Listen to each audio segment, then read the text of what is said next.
The night in Kowloon began like any other, families finishing dinner, children preparing for bed. But a small, almost invisible flame on the lower floors of the Golden Dragon Tower changed everything. Smoke curled into the night, unnoticed at first. Within minutes the spark became a raging inferno, devouring the building. The first signs were subtle. A shout, the acrid smell of burning, then screams echoing through the streets. People looked up, faces lit by an orange glow as the fire roared upward. Windows shattered, debris rained down, and panic swept the neighborhood. The Golden Dragon Tower became a torch against the night sky. Residents poured into the streets, helpless, watching flames wrap around the building. Cell phones recorded the chaos as sirens wailed in the distance. Behind those burning windows were neighbors, friends, families trapped. Inside, corridors filled with black smoke, alarms blared too late, and the heat melted everything in its path. Familiar hallways became deadly mazes. The fire was everywhere, a predator hunting its prey.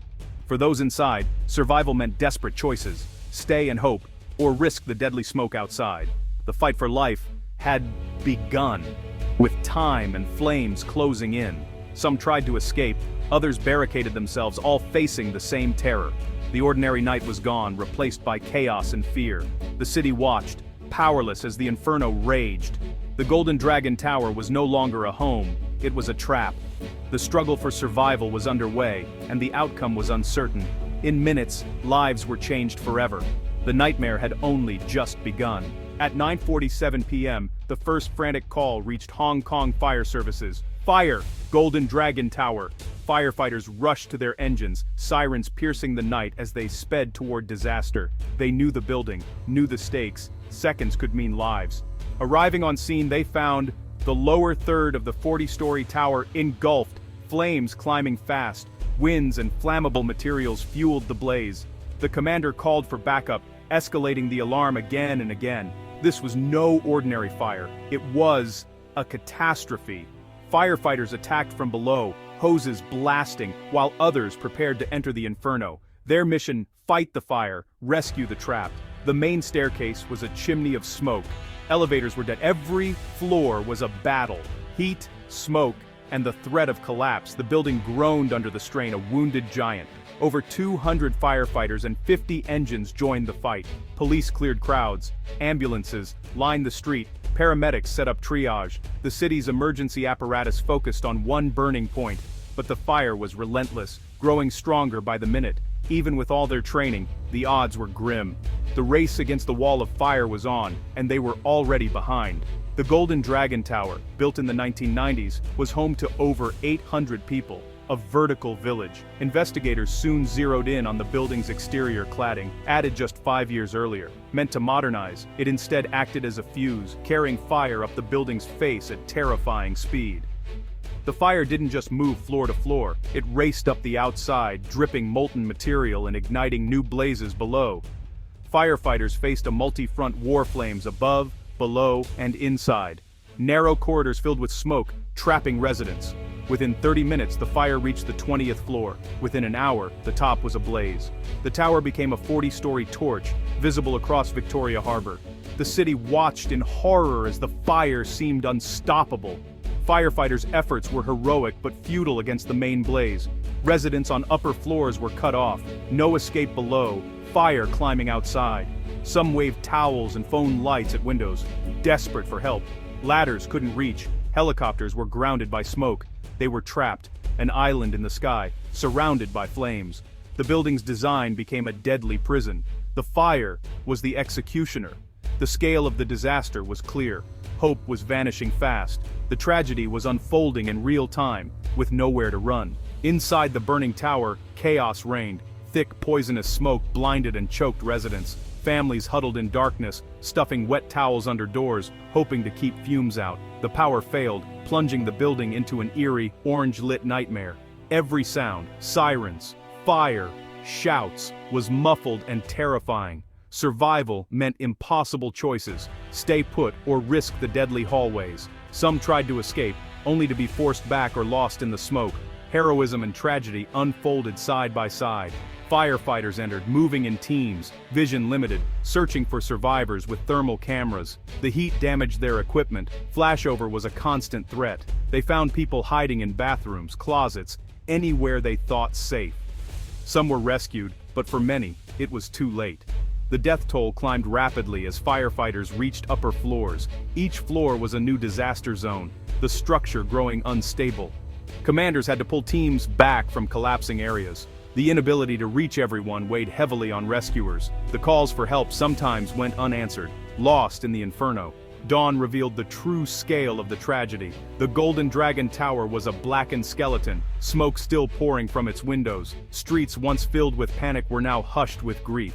Residents, families, and onlookers waited behind police tape, desperate for news. With each ambulance, hope faded. Shock gripped the community.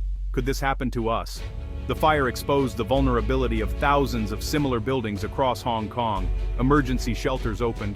Volunteers brought comfort and supplies. Survivors sat in stunned silence, processing the loss of homes and loved ones. Makeshift memorials appeared, photos of the missing taped to walls. The city mourned together, united in trauma. News reports and rising death tolls kept the grief raw and public. The tragedy was not just about one building, it was about a city's shaken sense of safety. The grief was collective, a heavy blanket over Hong Kong. The loss was felt by all. Even before the last flames died, the investigation began. Experts from fire, police, and building departments searched for answers. The focus, the building's exterior cladding, suspected to be highly flammable. Samples were sent for lab analysis. The investigation expanded to building codes and safety enforcement. Records revealed red flags, renovation permits, inspection reports, and fire safety certificates were scrutinized. Arrests soon followed. The renovation company's director, project manager, and contractor faced charges of using unauthorized materials and fraud. Lab tests confirmed the cladding was a banned, flammable aluminum composite. Falsified safety documents pointed to deliberate negligence. The disaster was not just tragic, it was preventable. The search for accountability had begun. Survivors' stories were heartbreaking: confusion, terror, and loss. One man, Mr. Chan, escaped with his family, but his parents next door did not survive. They told us the building was safe. They lied. Someone must pay, he said. Anger swept the city. How could this happen in modern Hong Kong? Protests and vigils erupted, demanding justice and stricter building codes. The fire exposed a deep mistrust between citizens and authorities. Legislators grilled officials, demanding answers about flammable materials and failed inspections. The tragedy became a political crisis, with promises of sweeping reforms. For many, these promises were too late. Media coverage was relentless. Social media buzzed with outrage. The fire was about more than one building. It was about inequality, greed, and government failure.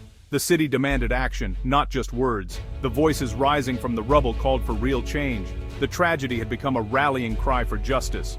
In tragedy, Hong Kong responded with compassion. Donation drives and relief funds provided immediate help to survivors and grieving families. Volunteers collected clothing, furniture, and essentials. Companies offered housing and meals. Mental health professionals set up counseling in community centers. The response was overwhelming, a testament to the city's spirit. The government coordinated relief, assigning social workers and providing temporary housing. The chief executive visited shelters promising full support. Amid anger over the fire's cause, the community's unity was a lifeline. For shattered families, the city's embrace brought comfort. The fire destroyed a building, but not the bonds of community.